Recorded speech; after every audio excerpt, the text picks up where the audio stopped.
Assalamu alaikum wa rahmatullahi wa barakatuh. That's all it'll be then. Well, all right. So if you signed up for this webinar, I suppose you already know that the course is about or based on a book that I just finished. And the book is called The Coherence of Incoherence. Probably already know that it's about the debate between Al-Ghazali and Ibn Rushd. It goes on in the two books that they wrote.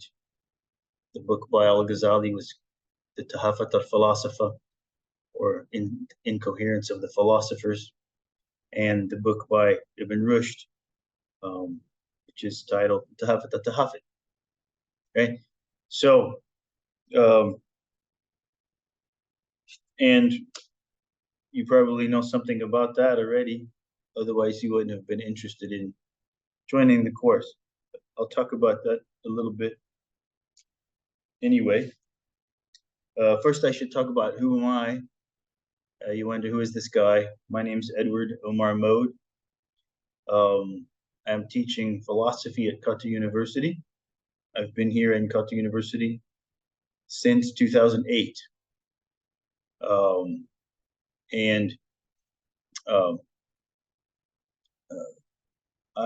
We have a philosophy minor and a wide range of philosophy courses that we offer in that minor. And in the meantime, I had been, well, since before I came to Qatar, I was studying the incoherence of the philosopher and the incoherence of the incoherence. And I'm been reading it and, examining it. And it's been a long time coming to finally publish this book, which is actually the first part of a 2-volume book. And this is just the first volume. I'll need to be working on the second volume really soon, inshallah. Why am I interested in this? And you'll probably wonder, like whether, or like, what's my story about with Islam and stuff, right? Yeah, so I converted to Islam in 1997. And I had finished a bachelor's degree in philosophy by the time that I converted to Islam. And I went on to graduate school because that was really the only thing I can do at that time. I had decided maybe to give up or to quit philosophy, because that part of the experience of becoming Muslim gave me probably a well justified feeling that philosophy was really kind of a dead end. And at least as I had been thinking about it, it was. So, however, I didn't really have any other job opportunity or any kind of prospect other than to continue in graduate school so that I could get a teaching assistantship. And so I did that. And that's in that time when I discovered Al-Ghazali, and I began to read more about him. And I picked up a copy that had been translated by Michael Marmura of Incoherence of the Philosophers. And I began to study it. And that sort of brought me a little bit into a different view about philosophy. Not just that, but over time, I saw philosophy in a different way, and I don't think that philosophy is a dead end necessarily. It could be, but it depends on the approach that's taken. And I have become more and more affirmed in the value of philosophy in the life of some Muslims, maybe not every Muslim, right, over this time. That's not what the class will be about, and I'm not here to teach you how you should think about philosophy or what philosophy you should agree with. And I'm not really here to teach you about Islam, because I'm not an Islamic scholar in that sense. I mean, I'm not a religious authority. I study and I continually learn, but I don't find myself in a position to tell people what they ought to believe in, what they ought to do. I'm a philosopher who's a Muslim, and a Muslim who's a philosopher. So I was reading al-Ghazali's book along with Ibn Rushd's book because of the fact that I feel like there's something that can be learned in their debate regarding how to think about the relationship between God and creation in general. And, I approach it not as someone who's hoping to find a kind of book of theology which has all the point by point things that I should agree with. Rather, it's a kind of a guide and a process of exploration for me. And I think for the thinking Muslim, it would be a lifelong process of exploration, right? And that's why I don't think of it as something that has directly to do with, or it does relate to Aqidah, but it goes in a sense beyond Aqidah, because I think what we're talking about, and when we're talking about ways to think about these things, it's not necessarily the case that the things we're talking about are things which it's incumbent on a person as a Muslim to have a firm commitment on. Some things they are and some things they're not, right? Not every Muslim has to be a theologian, and not every Muslim has to be a philosopher, right? But this kind of discipline is something that pertains to those people who tend to wonder and think more deeply into, some of the questions that our beliefs raise. And I think that's what al-Ghazali and Ibn Rushd were doing, and what many other philosophers and theologians in our Islamic tradition were doing. Beyond the question of laying out, for example, a creed or a sort of guide as to how a Muslim should view things, there are, things that are not incumbent on every Muslim, but regardless of that, come to the mind. There are questions that come up in the minds of some Muslims. Somebody had some question, and what will the second book be about? Well, yeah, I'll explain that when I talk about the book a bit. This book, as you see, is entitled, the subtitle is Between al-Ghazali and Ibn Rushd on Nature and the Cosmos, right? If you want to know about the incoherence of the philosophers, the debate between al-Ghazali and Ibn Rushd is divided into 20 discussions, and that's because al-Ghazali's Incoherence of the Philosophers consists of 20 discussions, each one of them dedicated to the argument of the philosopher regarding a particular point of their doctrine, which Ghazali felt was problematic, right? Well, let's back a bit. There aren't all points that Ghazali thinks are problematic with respect to, Islamic principles of belief. Some of them are, and some of them are simply points which he wants to show that the philosophers were not able to prove, the philosopher really were not able to prove with the logical certainty, with the demonstrative certainty which they claim to have proven. We're going to get into that when we talk about the purpose of his book, as he spells it out in his introductions to the book. But those 20 discussions can be understood or categorized in 4 headings, right? There is, on the one case, nature and the cosmos, right? So we have questions that they debate about cosmology, or what will be called cosmology these days. Questions about whether the cosmos, the universe as a whole, began in time, right? Whether it's eternal, yeah. whether it's the only possible cosmos or whether there are other possible ways the world could have been, right? And also questions about nature, centering on the debate over miracles and natural science and natural causality that Ghazali discusses famously in the 17th discussion.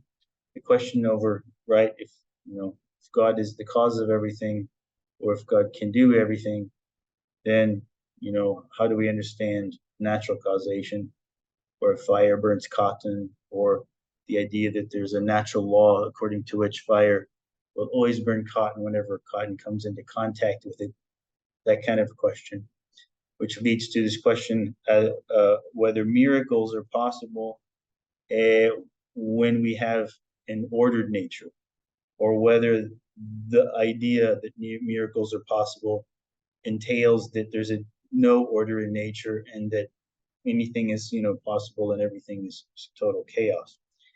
We're going to talk about that when the time comes, when we get there. But there's a lot, and just when we cover the issues that have to do with nature and the cosmos, that's half of the stuff that they talk about, and so that's one volume, right?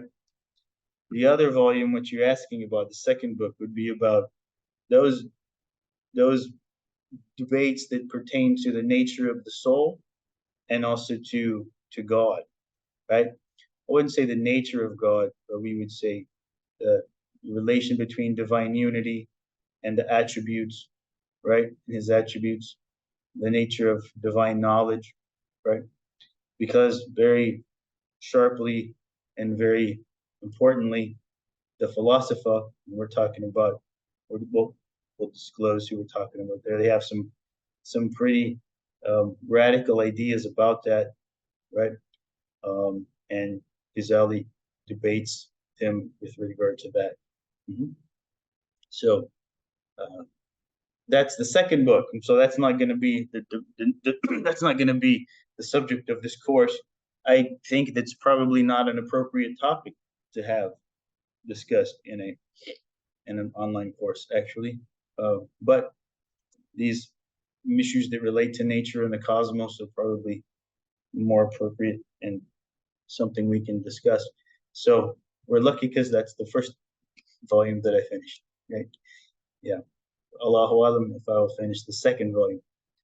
Can everybody hear me okay? Because I know sometimes my voice can get softer when I feel like I'm not talking to anybody. And I don't want to become inaudible. All right, you can hear me? That's good. Okay. So I told you about myself. I told you about the book. I should tell you some more about it. I want to encourage everybody to get the book. So, okay, this class, if you take this class, it will require some reading. I mean, it doesn't make any sense for me, I think, to come and, talk about it if you haven't read it. It's complicated stuff. It's not easy stuff, So it's not the kind of thing that I could just give you kind of a PowerPoint slide with some bullet points and that you would remember all those points and memorize and that you would come away knowing something. This is a philosophical exploration that we'll take together. And so it would be a discussion and it would be an exploration of the issues where, I'm not going to be giving you points that you need to believe on the basis of my authority. And then remember, we're actually exploring questions and debates between Al-Ghazali and Ibn Sina and Ibn Rushd. And these, they're complicated, right? Sometimes they can be troubling, and sometimes they're going to open questions for you that may be left open, right? If you're not the kind of person who, appreciates that experience of having a question raised for you, which you haven't thought about before, perhaps, right? And taking the risk of it not necessarily being answered in a satisfactory way at the end of the process, then, you should think carefully about whether this is the kind of thing for you, right? Uh, I imagine that since the people who have come for the webinar and who are interested in the class already know that's the kind of thing we're talking about, most of you will stay on board, and I hope that you will, yeah? But I want you to be prepared for, reading. I want enough of you to read the book, and each unit is covering one of the chapters, right? You're not going to be tested or given a quiz on your understanding or anything like that. We're going to discuss it, and so you may not understand everything that you find in there, and I might not have understood everything that I wrote in there. I might have made some mistakes, and you can find in your, it's a discussion, and if you find that that's the case, it looks like that's the case, you're welcome, and you should feel free to point that out, right? Like I said, this is not, of course, I'm not an authority. I'm not the one to tell you what to think, right? But what I'm here to do is, if you're interested in reading the book, you'd read it, and if there's something that you want to have explained in there, or that you think I could explain, help you understand, and then discuss, right, and see what else we can get out of it. Because the whole reason I wrote the book was that I thought that, and I think that, and I hope that by looking at this debate that Al-Ghazali and Ibn Rushd have, it can help us to, develop our thoughts, right, and to, possibly arrive at some ideas or ways of looking at these problems that they discuss, which neither of them actually saw. I mean, we have the benefit, for example, of the hindsight, being able to read both of them. Yeah, Ibn Sina, and Al-Farabi, for example, who Ghazali had, most of the arguments that Ghazali critiques in his book are from those two. And, they didn't have the benefit of seeing Ghazali's treatment and objections to their arguments. If they had, they might have had a deeper thought, second thought, right? Ghazali himself didn't have the benefit of getting to read Ibn Rushd's response to him. And if he had, he also might have, right, learned some more. And we have the benefit of reading both of them and others who have come since. And so the idea here is to see if we can take advantage of that benefit. And part of, gratefulness to Allah for in this case, the intellectual heritage of people that came before this, and everything really that Allah has made available to us, is to take advantage of that, to learn as much as we can, right? And so that's the way I'm looking at this. And that's why I wrote the book. Okay. So that means if you want to read the book, you need to have the book, right? So I believe that there's a PDF of this book floating around somewhere, and if you got a hold of that, that's fine. If you want to support the publisher that makes the book available, it's actually from Gorgias Press, right? There we go. And now that's Amazon, but if you order this from Gorgias Press before the end of the year, they have a 40% discount. That's the name. You can look that up and look up the name. Google Gorgias Press and then Coherence of the Incoherence. It'll take you right there. Yeah. No. Right. That way you'll have a hard copy that you can open up and follow along with I mean, it's more expensive than I wished it could be. And, I'm not trying to get you to buy it because I'll be getting rich off it. I'm not getting really much at all, but, it would be cool of course, I think it would be cool to have my book on people's shelves or something. But it'll be easy to read. And like I said, I think there is a PDF somewhere. So you're lucky to find one. You're welcome to use that too, as long as you can read along. Okay. Secondly, I think it would be probably ideal for you to have a copy of the Incoherence of the Philosophers and the Incoherence of the Incoherence as well. Now, most everything that I am actually referring to, sometimes quoting and talking about in this book comes from those two books. So obviously, one of the things you'll need to do as an intellectual and critical intellectual who is, autonomous and responsible for their own thoughts would be to, check for yourself to see if my understanding of what happens in those books is accurate, and if what I'm telling you is going on between these two debaters is actually accurate and reflects what's in there. Yeah. So if I tell you Ghazali said such and such, well, you shouldn't just take it from me. You should, be able to check and see what Ghazali himself said, right? And maybe when you read it, you'll have a different interpretation. Okay. Now there are two copies. There are many different.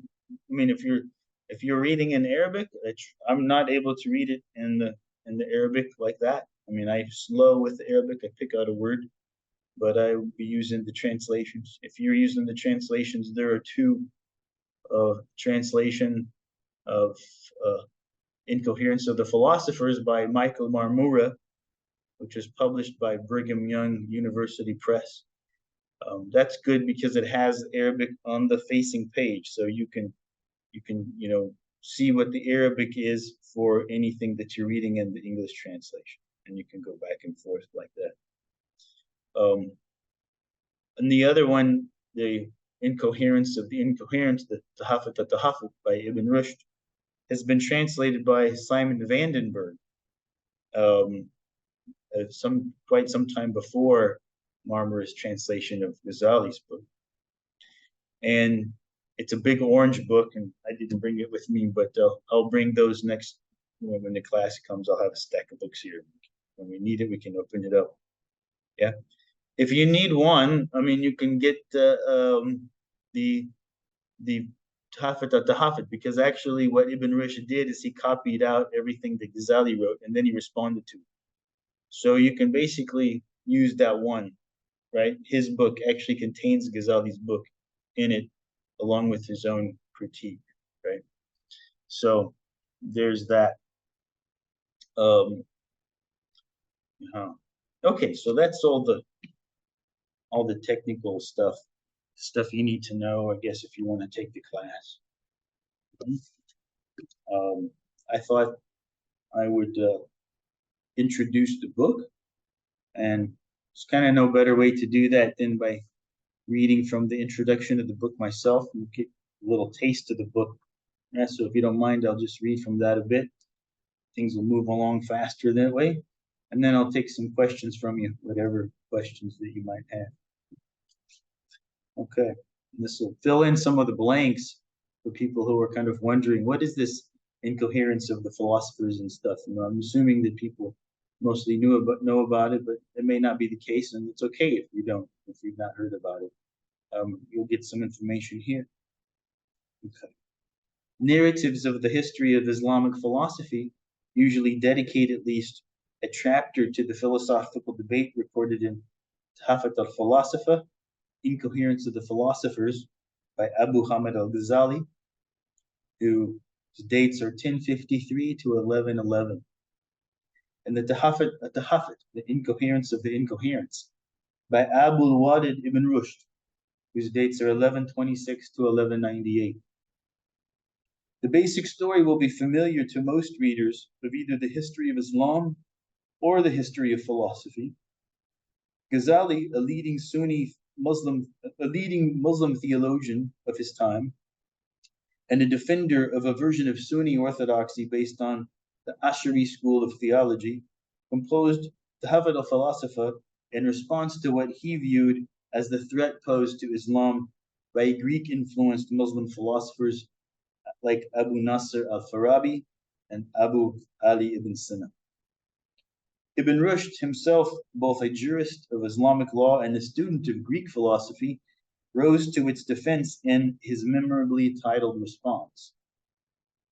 That simple summary says little other than to locate the event rightly as part of the long, rich encounter between Greek philosophy and Abrahamic revealed religion, beginning centuries before Islam and continuing long after the Tahafut debate. One might alternatively describe this encounter in terms amenable to a Quranic view of religious history as one between Greek philosophy and Islam, extending centuries before the arrival of the Prophet Muhammad sallallahu alaihi wasallam. In either case, it is, among other things, an episode of the controversial, complicated relation between, sometimes called Athens and Jerusalem, which for the Muslim is between Athens and Mecca as well. As for what other things this debate represents, opinions differ widely among both Muslims and non-Muslims, often depending on their various sectarian and political, as much as theological or philosophical inclinations. The magnitude and nature of the historical impact of the debate is consequently a subject of some controversy.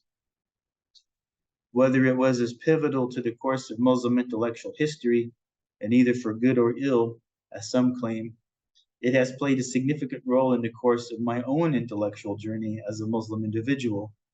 That role has been to provoke contemplation over the questions it raises about whether and how we might comprehend the relation between God and the world in which we live and think. Thus, I am primarily interested here in what we might learn from it in that respect, and not in debating its role in the course of Muslim history or the current condition of the collective Muslim world or mind. I think we've all heard many disputes about the idea that Ghazali has killed the Muslim mind and that sort of thing, right? Most people now realize is really bogus, so we don't have to dwell on that. But that's not what my aim is to talk about in this book. This book is first an exercise in philosophical theology, an intellectual history only secondarily, and insofar as that serves its first purpose, and is in no sense whatsoever another indictment or diagnosis. Its subject is worth the attention of anyone similarly interested, for in the Tahafut debate one finds rigorous scrutiny of several of the main problems of philosophical theology, from the vantage of at least three different theoretical paradigms by some of the sharpest minds in the classical tradition of philosophical theology. Ghazali himself, being trained in and perhaps at the time the leading representative of the Ash'ari school of systematic Islamic theology, al-Ilm al-Kalam, was nevertheless so innovative a thinker that to this day discussion continues over whether he in fact remained true to its standard doctrine. He divided Tahafut al-Philosopha into 20 discussions, each dedicated to an exposition and critique of proofs offered for a specific doctrine held by the philosopher, quote unquote, the philosopher. These are Ghazali's representations, primarily of Ibn Sina and al-Farabi, the leading figures of Islamic peripatetic philosophy at that time, who brought their own unique synthesis of Aristotelian and Neoplatonic ideas to bear on questions pertaining to the existence, nature, and attributes of God, his relation to the cosmos, and the possibility of human knowledge thereof. Ibn Rushd, expressing fundamental differences with Ibn Sina, as well as Ghazali, followed the latter's arrangement in his point-by-point response. He applies what he views as a more purely Aristotelian approach, which nevertheless includes a number of innovative ideas in response to problems raised in the encounter between Greek philosophy and Abrahamic theology. Others more capable than I have made valuable contributions related to the subject. These include, among others, Frank Griffel, Ibrahim Musa, Aladdin Yaqub, John McGuinness, Richard Frank, Oliver Leaman, Lynn Goodman, Charles Butterworth, Richard Taylor, and of course the authors of the two translations I depend on here, Michael Marmura and Simon Vandenberg. I acknowledge the audacity involved in plunging into this without first mastering the classical Arabic of the original texts, but take some comfort in recalling that the key figures of the Tahafa debate itself depended on translations for what they brought into it from Greek philosophy. Like theirs, mine is primarily philosophical rather than historical or philological interest. That is not to say that I do this in complete ignorance of the debate's linguistic and historical context, or under any illusion that much of philosophical value is accessible from it in complete isolation from this. I attend to these matters, however, not for their own sake, but only for the purpose of clarifying ideas which may inform a living philosophical theology, a living Islamic philosophical theology, continually developing and responsive to the questions from which these ideas arose and those which they raise. Capable scholarship already exists on the life, works, and context of the participants in this debate. Questions over their intentions, genuinely held positions, and the impact or lack thereof of the debate on Muslim history are highly contested. While all this is undeniably important, I refrain from wading far into that pond and instead refer the interested or unfamiliar reader to the existing literature. My cat is just about to jump on my computer, so I'm just checking that it doesn't cause trouble. Okay. Where was I? It may be, as some have claimed, that everything Ghazali says in this debate is solely for the sake of argument and reflects nothing of his positively held views. It may be, as others have claimed, that everything Ibn Rushd says in response is merely in what they call the dialectical mode of discourse and not reflective of his genuine philosophical position. I do not agree with either of these theses taken categorically, but I do not aim to argue here over what the genuinely held views are of either party or what he went to his grave believing. Aside from its being beyond my capacity, I am not sure how such a question could be definitively resolved, or what relevance it has outside of the presumption that appealing to the authority of one or another party is the proper method of approaching the issues they debated. Right. So I'm not interested in the question about what did these people, Ghazali or Ibn Rushd, really believe in their heart of hearts. I'm only going to look at what they put in the book and what it seems to me, right? So I'm not caring about whether maybe on their deathbed they converted to something else. Usually there's these stories where the famous guy that somebody disagrees with, on his deathbed, he converted to their preferred thing. I mean, everybody tells that story. I'm not interested in that, right? Just looking at the book and what the arguments that these two guys made were. Okay. I'm gonna have to take care of my cat one here. I'm gonna let him out of the room.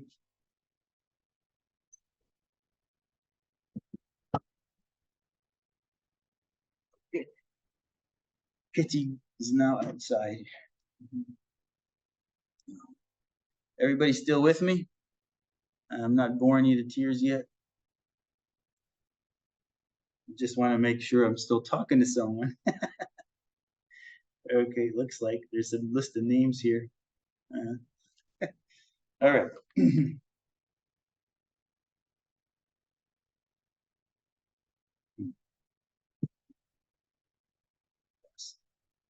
I intend to focus instead on the content of the debate itself and to analyze the actual arguments deployed therein in order to discover the basic philosophical suppositions at its roots. I do not intend to make a final judgment as to which of these disputants won the debate, and certainly not to advocate for any of the politicized proclamations regarding the fate of the Muslim world for which it has been often made a foil. I'm not going to adjudicate between these different factions. Those people who say, for example, that Ibn Rushd was the sort of proto modernist, rationalist, liberal, that if the Muslims had followed him instead of Ghazali, we'd all be better off today. I don't care about that. Or the guy who's saying that Ghazali has killed, you know what I mean, the mind of the Muslims. I'm not interested in taking that side. I'm not interested in taking the side of the people who say that Ghazali was right and everything, and he saved the Muslims from the evils of the philosopher. I'm not going to take that either. Yeah. And I'm not going to take the view of those people who say that Ibn Sina had it all figured out from the beginning, and both of everybody else as only a kind of a inferior or inadequate type of theology, right? So we have all kinds of factions that use this. Yeah. And the reason I wrote this book, and one of the things I want to do with this book, is because I feel like that the Muslims nowadays are so divided into these kind of sectarian disputes or ideological disputes. And for that reason, this debate has become used as a foil in those disputes, and it has thereby been neglected. That people don't actually read the details and the arguments in here, but they just give sort of summaries and loaded and biased descriptions of what has gone on in the debate and what it represents, and then we haven't learned anything from it. Yeah. And so I'm trying to basically steer away from that. And yeah, so when I've gone through it and read it, I tell you, I started out thinking that I was going to show that Ghazali's objections to the philosophical arguments all were effective, and that he was right about it all. And I was kind of doing that because I already had noticed that many of the people that I found talking about the Tahafut al-Philosopher were giving they were kind of biased towards, Ibn Sina, actually, at the time the people that I was around a little bit at the time.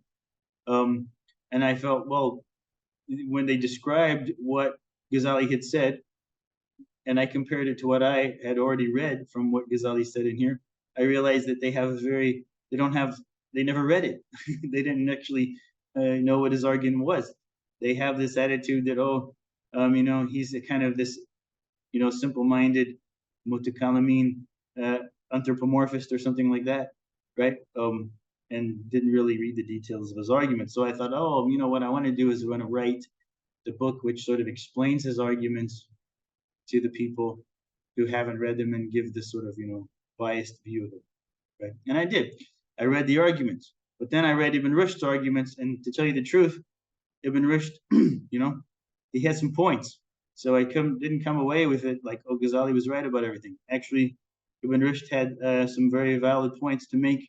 And I think that then I came believing that it's better to read the two books together, of course, along with Ibn Sina as well, because there are three parties in this debate. Yeah, four if you count Al-Farabi.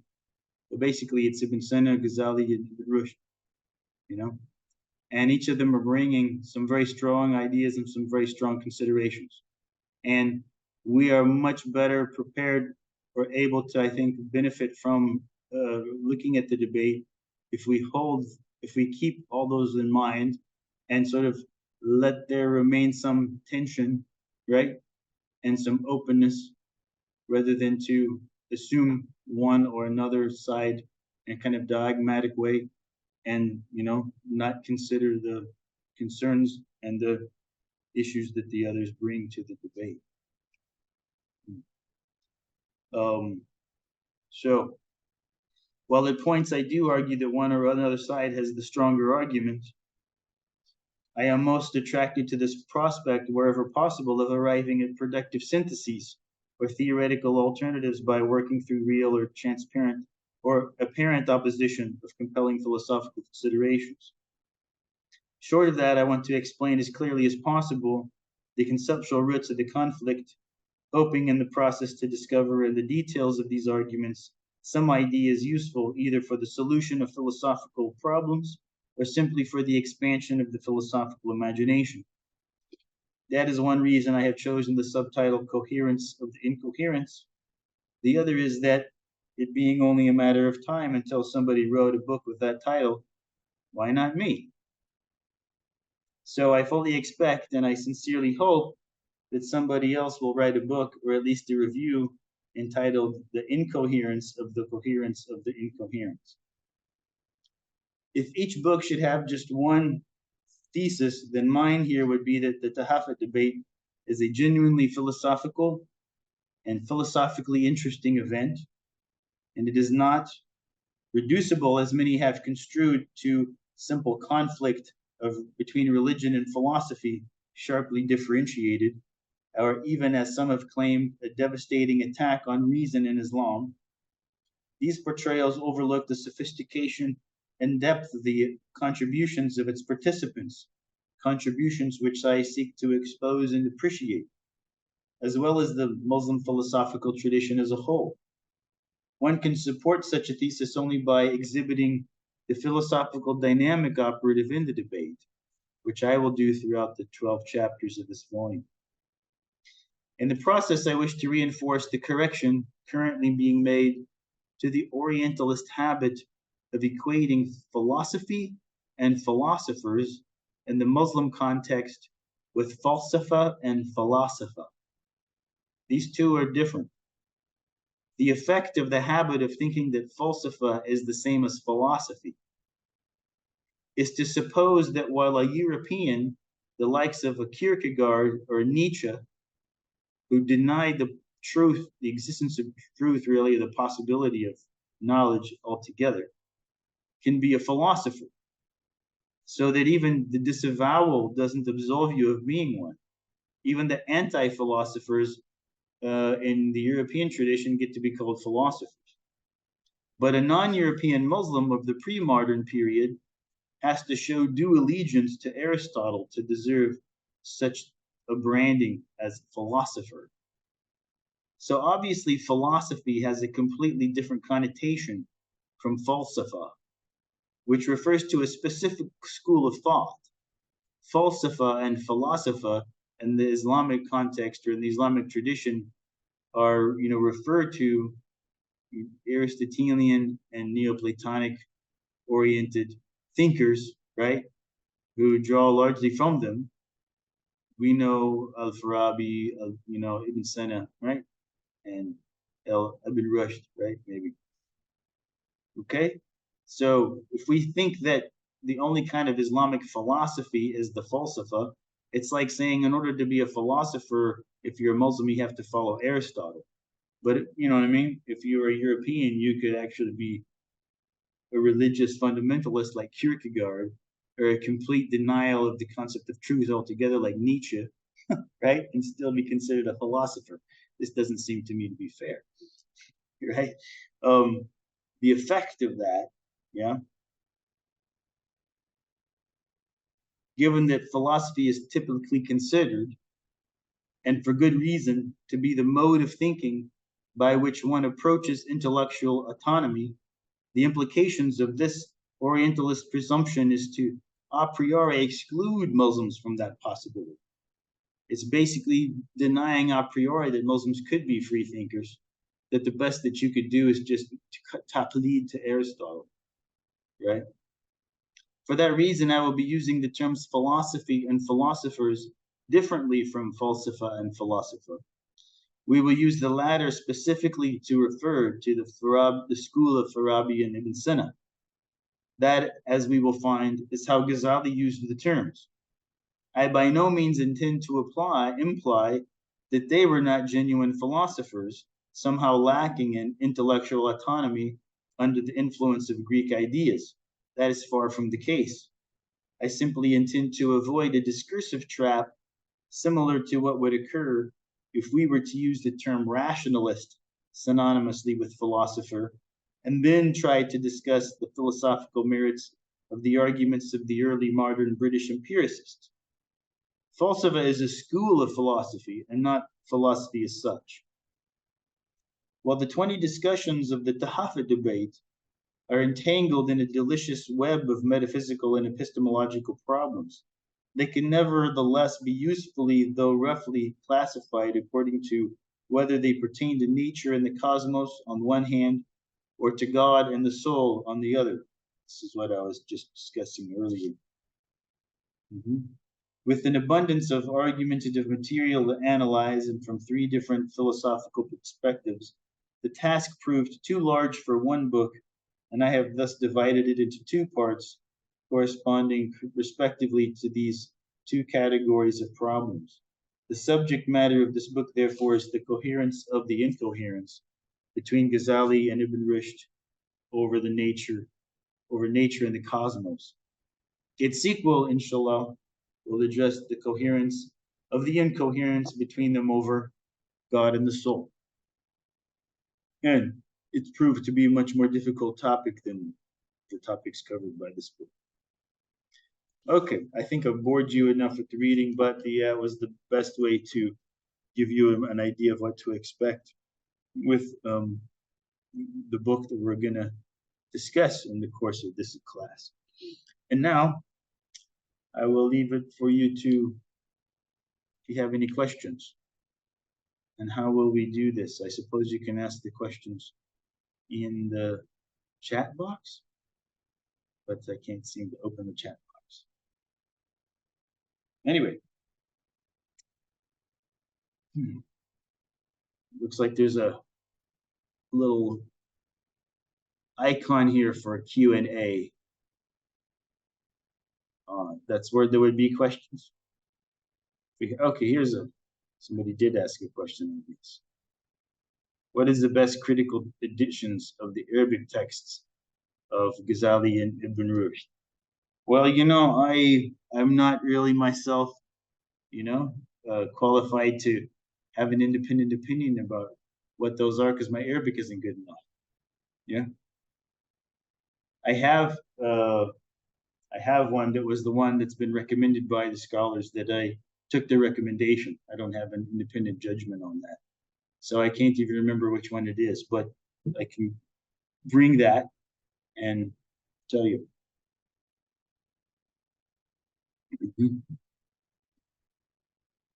I think the Marmara one was good. Mm-hmm. That was based on, he translated it from an attested manuscript, right? So you're in Qatar, Zareen. Well, I have two copies. So what I would want to do, I'd probably try to order a few and get them here. And then if you want to, you can come pick it up. But with it right now, you can order it yourself with the same discount. The 40% discount they're given until the end of the year is the same they give the authors. So I'll go ahead and order some extra ones. Right now I only have two, but if you aren't able to order before the end of the year and miss the discount, you can come and get one from me.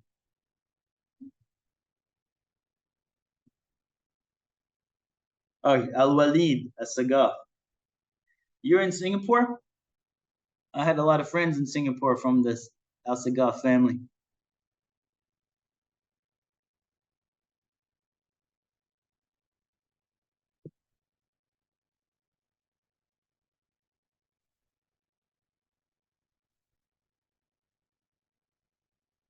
You know what? I'm telling you that I can find it here, what you're asking about. I just realized. And I have it in the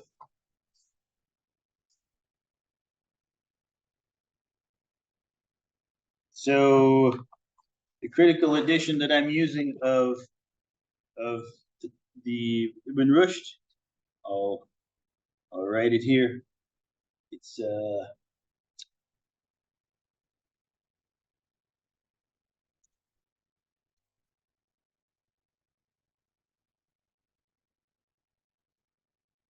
French name. I don't know how to say that.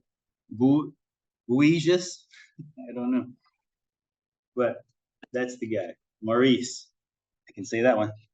Maurice's edition is the one. And that's the one that Charles Butterworth told me that I should be using. So there it is.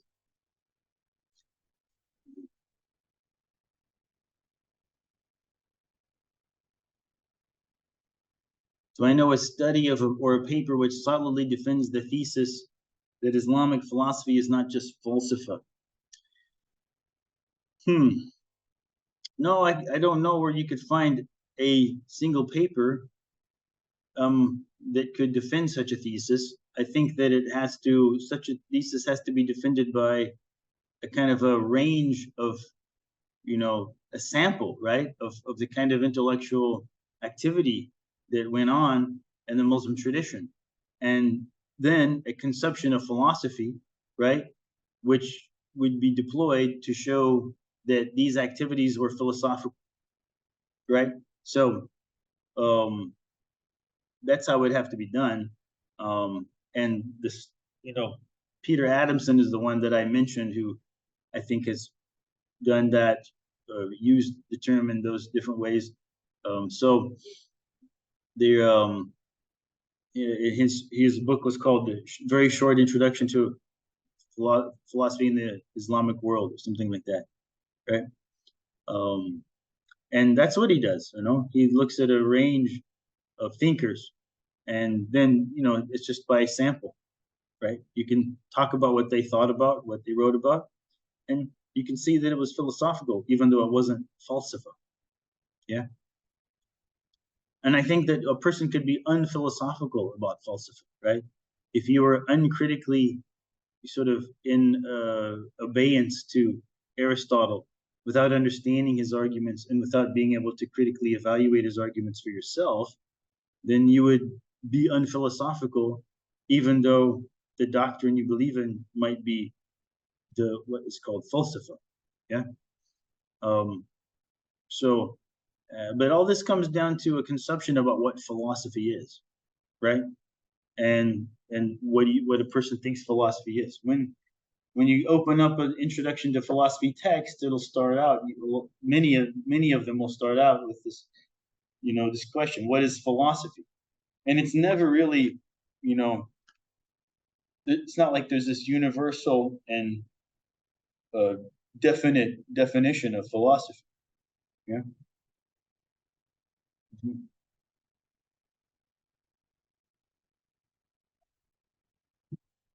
So you are saying Ibn Tima Mat'am Kitaba Falsafiya wal Ast at wal Atsmi Falsafa. So what are you talking about there?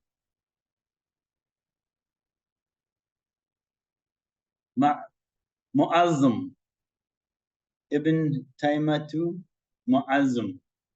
Yeah, sorry about that. I see that you're saying something about philosophy.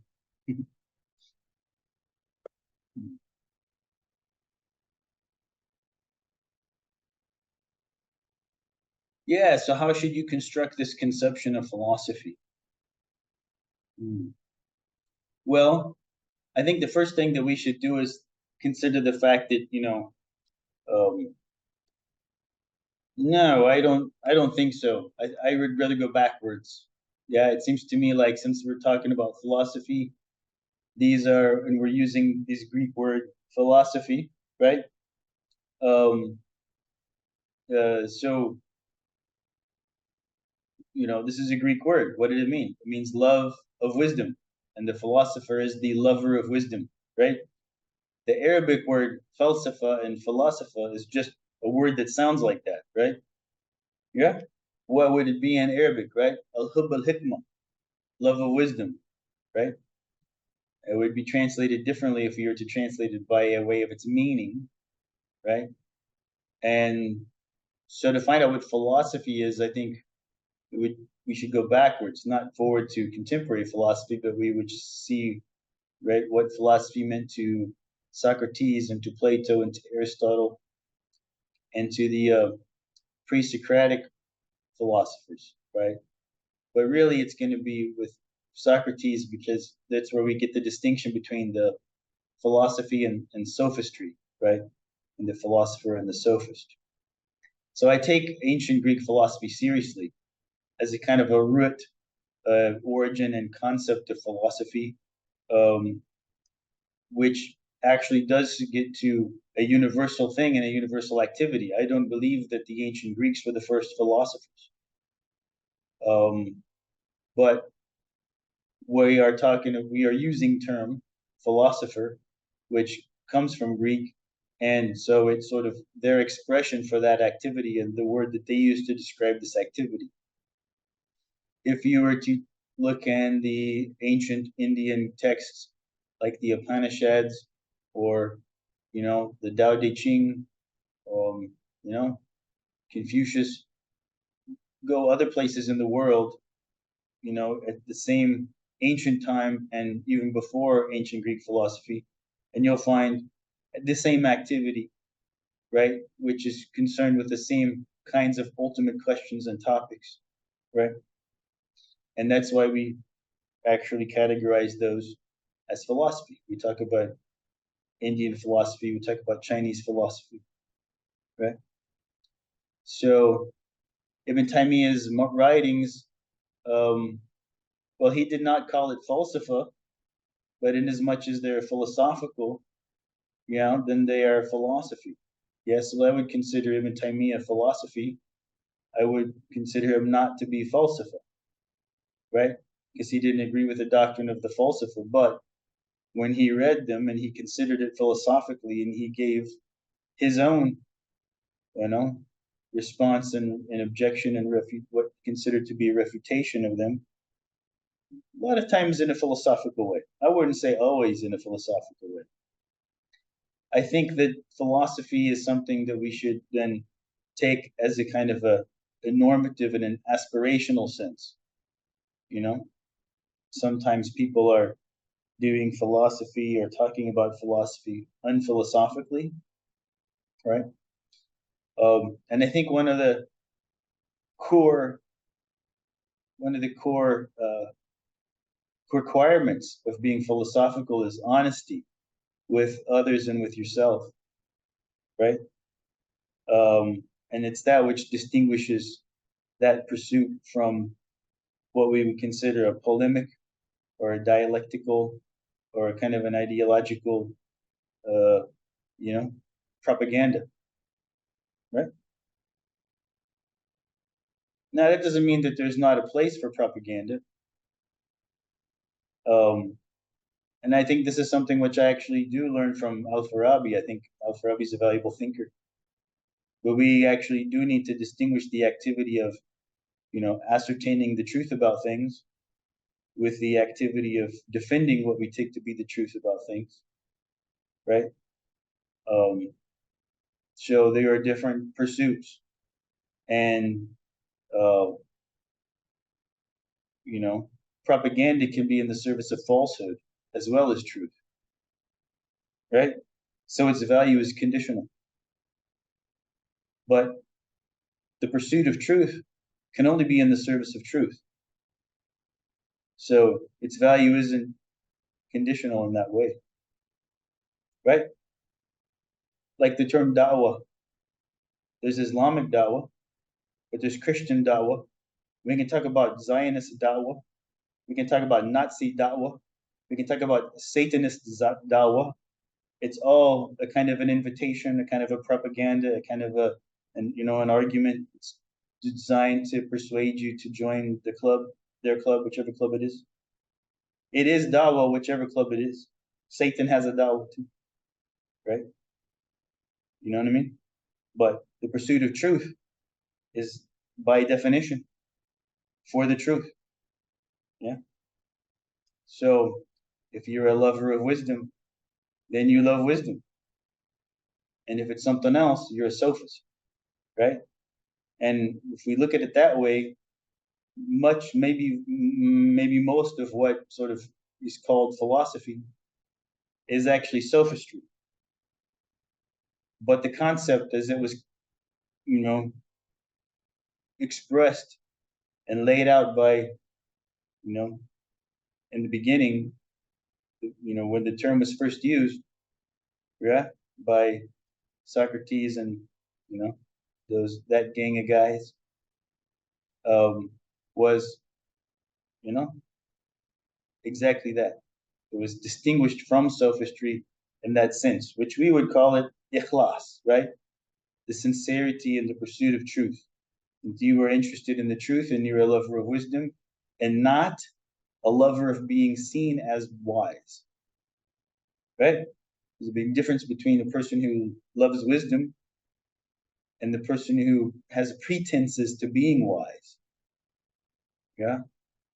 The very idea of a philosopher as a lover of wisdom supposes that the person doesn't have it, right? Because they want it and they're pursuing it. You don't pursue what you think you have.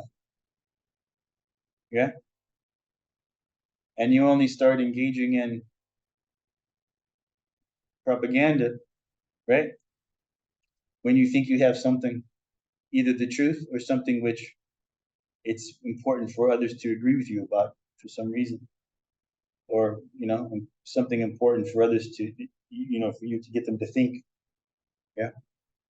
So, so you're saying, but isn't this a very wide conception by today's standard, one which will also encompass the natural sciences, thus making it not very helpful? Well, it does encompass the natural. It did encompass the natural sciences actually before, because there was nothing. I mean, there's a discussion about that. Socrates has. If a person is really a lover of knowledge, he won't be selective about what he wants to have knowledge about, right? And there was a very kind of Tawhidic presupposition behind that, right? That the idea that reality is one and truth is one, and then therefore everything is connected. So the idea that philosophy would be only a specific subject matter, sort of cut off from other things in the world, would actually, be in contradiction to wisdom, because if everything is connected and then wisdom would be to see that connections and everything, right? So that's why in Aristotle, who we are considering a philosopher and who we consider to be philosophy, his collection of works has a number of things, and some of the things that he talks about are astronomy, and sometimes he talks about biology, and sometimes he talks about physics, and then sometimes he talks about metaphysics and logic, which we now put in the philosophy department, right? But the strength of the Aristotelian paradigm was that it unified, great number of diverse fields, right, in a system on the premise that it is one cosmos and one unified reality that all these different fields actually study different aspects of. And so there should be a unified, some order in it, and then the knowledge of it should be unified as well, right? And that's what made the Aristotelian. That's one of the things that made the Aristotelian paradigm so rich and given such a longevity. And it's actually being the sort of dominant paradigm under which science was done by the Muslims, actually, in the Muslim world. So people didn't have to agree with Aristotle on all the metaphysical doctrines that he had and theological issues, but science was still done under a largely Aristotelian paradigm. Yeah. And even the people, and it was either that or people, trying to find, arguing against him. I mean, he was the center of it still, right? Not now. So there are psychological aspects behind philosophical theories. Well, that's fine, but we would still be doing philosophy when we were to talk, if we were to talk about the relation between, let's say the psychological reasons why people adopt the philosophical positions that they do, and the question, of the relation between, psychological conditions and states and philosophical theories. It turns out to be, philosophical question, right? Mm-hmm.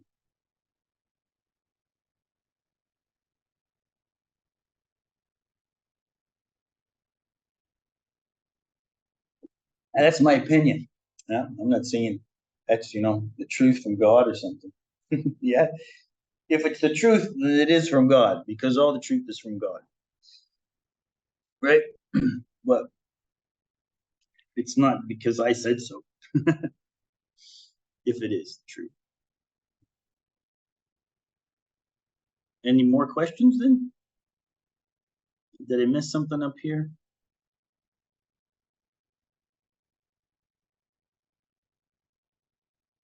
I see what you're saying. Yeah. Like scholars are against Aristotle logic, but they use the same logic in their arguments. Right. Yeah. Okay, logic, whatever. I mean, these are things that you guys are bringing up, and they're related to Islamic philosophy in general. It's important for us. There was a legitimate critique, in my view, uh, about the way in which some of the Islamic philosophers viewed Aristotle's logic. But it wasn't really, I think, something that was universal to all of the Islamic philosophy, right? Aristotle's logic is a tool, and it's a sort of a codification. What he does is he attempts to try to theorize and codify rules that would guide us, right, in thinking and reason. Now, that doesn't mean that a person doesn't know how to reason unless they have learned Aristotle's logic, right? It's not the case at all. That would be ridiculous, right? People are already reasoning. Aristotle said that defined the human being as the rational animal. So if that's the case, and you could only be rational after you learned Aristotle's logic, there wouldn't be any human beings until after Aristotle like invented logic, right? And then people could be human. It's stupid. He didn't think that. Nobody thinks that. Nobody, intelligent would think that, right? Logic is not something that Aristotle invented. It's something which is the way that the human mind works, and it's the order of the human mind that conforms to the order of reality in such a way that the mind is able to know things in the world, right? The fundamental question there is whether we can know things in the world. That's what you have to ask yourself. Is God's creation something that can be known? Or is it the case that God has created things in such a way that it's completely, cut off from the ability of us to comprehend, and he just willy-nilly created our minds in a different way. It's not capable of comprehending the world around us. That there's no kind of compatibility between the two, and there's no sort of syncness of them, so to speak, the connection between them, right? Do you think that's the case? Well, when I read the Quran, it doesn't give me that impression. The Quran seems to give me the impression the opposite, that reflecting in nature, we can understand signs of God, and it implores us to go in, right? Study nature, study things, use our heads, use our minds, and that the mind is actually a tool, an organ, a faculty that he's created, which allows us to ascertain the truth, right? So, yeah. Then we would say that then the order in which the mind works, something special, that conforms to the order of reality, the thought, the ways that our thought works, right? Should conform to the way reality works. That's reason, that's rationality, right? So how can we be reasonable? Well, Aristotle basically systematized, just like, you have a language, but you don't have a systematic grammar until grammarians come and study the language and then sort of, figure out what all the rules were, figure out how it works, right? And so Aristotle tried to come up with a set of rules that seem to be the rules of logic, and that if we use those as rules of thumb, we would avoid mistakes, because we oftentimes make mistakes in thinking, right? And Ibn Sina described logic as that. It's a tool, right? That if, the purpose of logic, he said, is to provide the human a tool to avoid mistakes in thinking. Yeah. Now, the mistake was, I think a lot of people at the time, and everybody wants to be stuck up about something, right?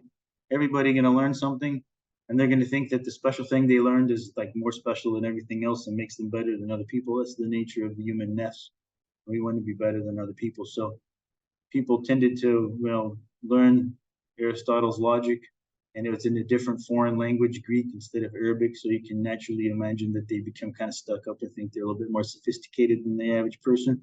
And they might think to themselves that, no, now that I've learned Aristotle's logic, I am a reasonable person, but all these other people don't know how to reason because they never learned reasoning, because it's all in Aristotle. And that would be a mistake. That's to mistake the tool for the thing itself, right?